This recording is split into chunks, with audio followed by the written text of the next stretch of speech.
Assalamualaikum warahmatullahi wabarakatuh. Alhamdulillahilladzi ja'ala ramadhana syahran mubaraka wa farada alaina as-siyama li ajli at-taqwa.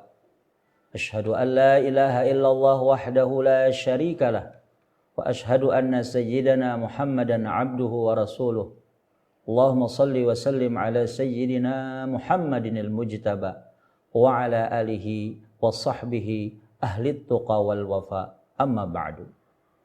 Bapak Ibu kaum muslimin dan muslimat, pemirsa ceramah Ramadan Ukhuwah serta seluruh siswa Sekolah Islam Terpadu Ukhuwah dan SMP Islam Terpadu HQBS yang berbahagia dan dimuliakan Allah Subhanahu wa taala.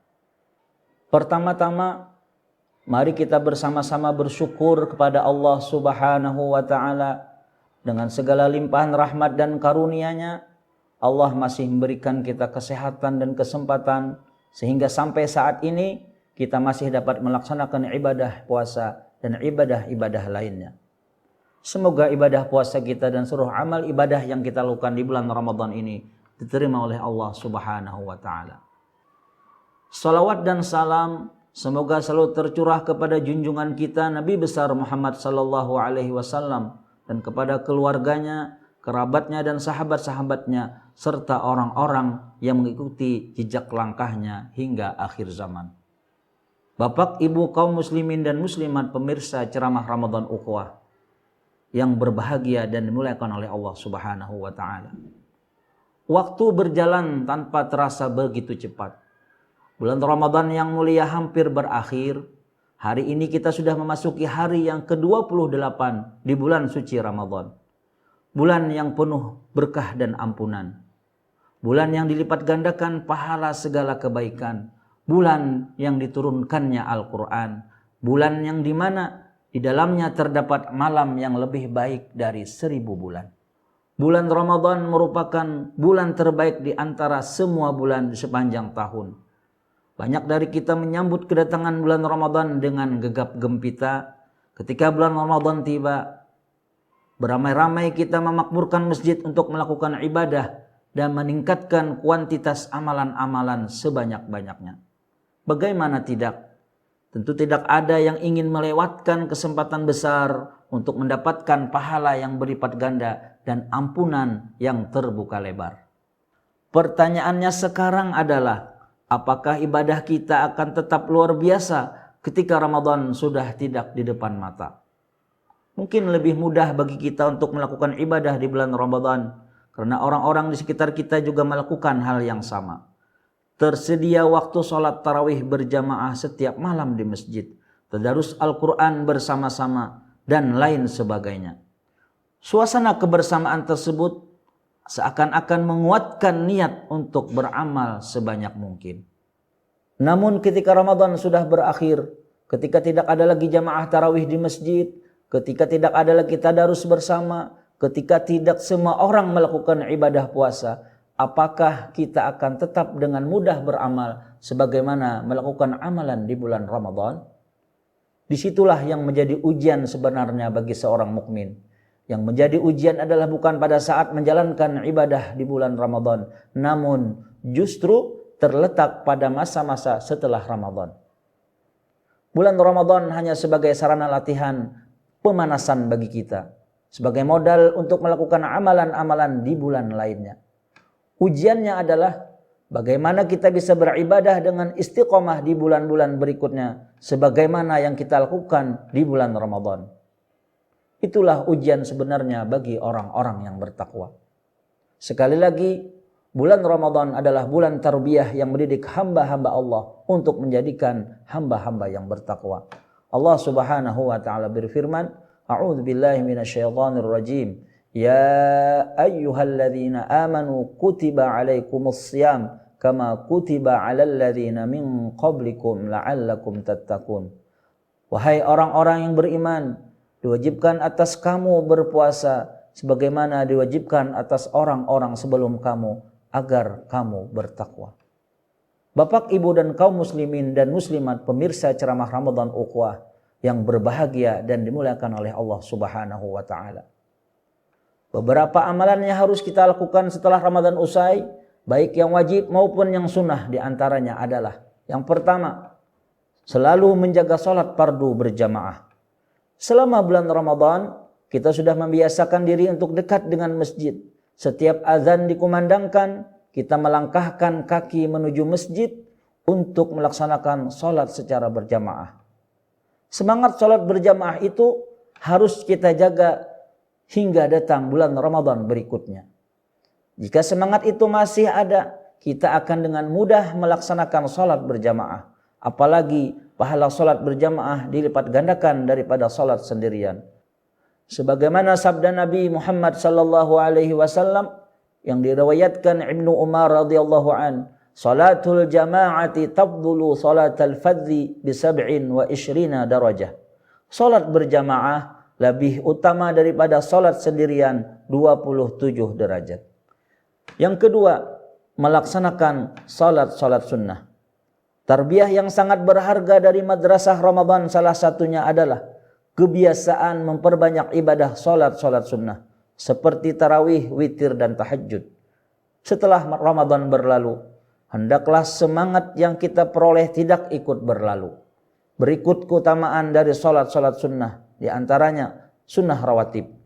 Nabi SAW bersabda yang artinya, tidak ada seorang hamba yang melaksanakan salat karena Allah setiap hari sebanyak 12 rakaat selain salat fardu, kecuali Allah membangunkan untuknya satu rumah di surga, atau melainkan dibangunkan untuknya satu rumah di surga. Kemudian salat tahajud.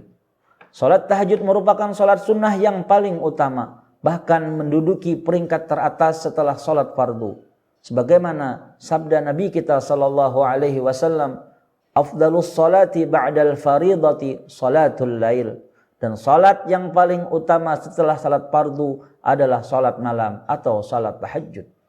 Kemudian salat witir. Dari Abu Hurairah radhiyallahu anhu, ia berkata, kasihku Rasulullah sallallahu alaihi wasallam berpesan kepadaku dengan 3 perkara. Aku tidak akan meninggalkannya hingga mati. Puasa 3 hari setiap bulan, salat sunat duha, dan tidur setelah salat witir. Muttafaqun alaih. Yang ketiga adalah membaca Al-Quran. Dari Abu Umamah Al-Bahili, Rasulullah sallallahu alaihi wasallam bersabda, Iqra'ul Qur'ana fa innahu ya'ti yaumal qiyamah syafi'an li ashabih. Bacalah Al-Quran, maka sesungguhnya ia akan datang pada hari kiamat memberikan syafaat kepada orang yang membacanya. Mungkin sebagian besar kita sudah berhasil mengkhatamkan Al-Quran minimal sebanyak 1 kali, atau paling tidak mampu membaca sekian juz selama bulan Ramadan. Akankah kebiasaan membaca Al-Quran selama bulan Ramadan ini berlalu begitu saja? Semoga tidak. Jika dalam sehari kita bisa membaca buku, koran, majalah, atau bacaan lainnya, maka kita juga bisa mengkhususkan waktu untuk membaca Al-Quran. Yang keempat adalah melaksanakan puasa sunnah. Kita harus bersyukur kepada Allah karena telah memberikan kita kesempatan dan kekuatan untuk melakukan ibadah puasa sebulan penuh selama Ramadan. Setelah Ramadan berlalu meninggalkan kita, hendaknya kita tidak meninggalkan ibadah puasa sunnah yang dianjurkan di bulan selain Ramadan. Puasa sunnah yang dimaksud diantaranya adalah puasa sunnah 6 hari di bulan Syawal. Sebagaimana sabda Nabi SAW, Man shama Ramadana thumma atba'ahu bi sittin min Syawal faka'annama shama sanata kullaha, atau kama qala Rasulullah sallallahu alaihi wasallam. Barang siapa yang berpuasa Ramadan kemudian diiringi dengan puasa 6 hari di bulan Syawal, seakan-akan ia berpuasa selama setahun. Dalam riwayat tersebut, seakan-akan Rasulullah sallallahu alaihi wasallam memberikan isyarat kepada umatnya untuk selalu menjaga kebiasaan-kebiasaan baik dalam melatih rohaniah seorang, agar selalu menjadi hamba yang bertakwa kepada Allah. Yang kelima adalah taubat dan beristighfar kepada Allah. Bulan Ramadan adalah bulan penuh ampunan, di mana kita pasti telah memohon ampun kepada Allah atas segala dosa dan kesalahan yang pernah kita lakukan semasa hidup. Namun ketika Ramadan berakhir, bukan berarti kita berhenti meminta ampun dan bertaubat kepada Allah Subhanahu wa taala. Justru kita dianjurkan untuk senantiasa memohon ampunan dan terus bertaubat kepada Allah Subhanahu wa taala. Allah Subhanahu wa taala berfirman, "Wa tubu ilallahi jami'an ayyuhal mu'minuna la'allakum tuflihun." Dan bertaubatlah kamu sekalian hai orang-orang yang beriman supaya kamu beruntung. Quran surah An-Nur ayat 31. Kemudian Rasulullah sallallahu alaihi wasallam bersabda, "Man aktsarul istighfara ja'alallahu lahu min kulli hammin faraja wa min dhiqin makhraja wa razaqahu min haitsu la yahtasib." Barang siapa memperbanyak istighfar, niscaya Allah menjadikan untuk setiap kesedihannya jalan keluar, dan untuk setiap kesempitannya kelapangan, dan Allah akan memberinya rezeki yang halal dari arah yang tidak disangka-sangka. Yang keenam adalah menahan hawa nafsu. Allah Subhanahu wa taala berfirman di surah Yusuf ayat 53. Innan nafsa la'ammaratun bisu'i illa ma rahima rabbi. Sungguhnya nafsu itu selalu mendorong kepada kejahatan, kecuali nafsu yang diberi rahmat oleh Tuhanku. Puasa secara lahiri menahan haus dan lapar, sedangkan secara batin menahan hawa nafsu.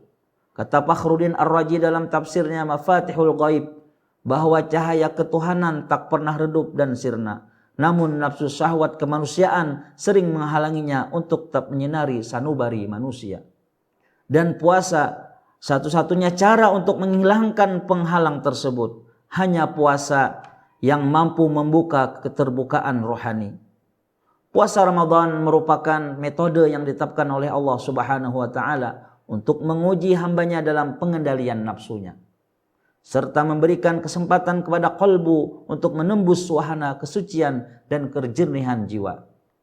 Luqman Hakim menasihatkan kepada anaknya, "Wahai anakku, manakala perutmu kenyang, maka tidurlah pikiranmu, sirnalah kecerdikanmu, dan anggota tubuhmu akan enggan beribadah kepada Allah Subhanahu wa taala." Ali bin Abi Thalib karamallahu wajhah juga berkata, "Manakala perutmu penuh, maka kamu adalah orang yang lumpuh." Sahabat Umar bin Khattab radhiyallahu anhu juga menambahkan, "Barang siapa banyak makannya, maka ia tidak akan merasakan kenikmatan zikir kepada Allah Subhanahu wa taala." Kesuksesan dalam puasa yang mendapat predikat manusia bertakwa, kuncinya terletak pada kebiasaan sehari-hari. Apakah kita bisa meramadankan seluruh bulan dari bulan Syawal hingga Sya'ban, dan selalu meramadankan diri untuk selalu melaksanakan sholat berjamaah, mengerjakan sholat sunnah, membaca Al-Quran, melaksanakan puasa sunnah, selalu bertaubat dan memohon ampun kepada Allah, serta menahan dan mengekang hawa nafsu kita untuk melakukan perbuatan-perbuatan yang tidak diridhai Allah Subhanahu wa taala. Semoga Ramadan tahun ini menjadikan pribadi-pribadi yang bertakwa, yang selalu menjaga hati, pikiran, perbuatan kita agar selalu mendapatkan ridha Allah Subhanahu wa taala. Ramadan boleh berlalu, tapi semangat yang kita peroleh dari madrasah Ramadan tidak boleh layu.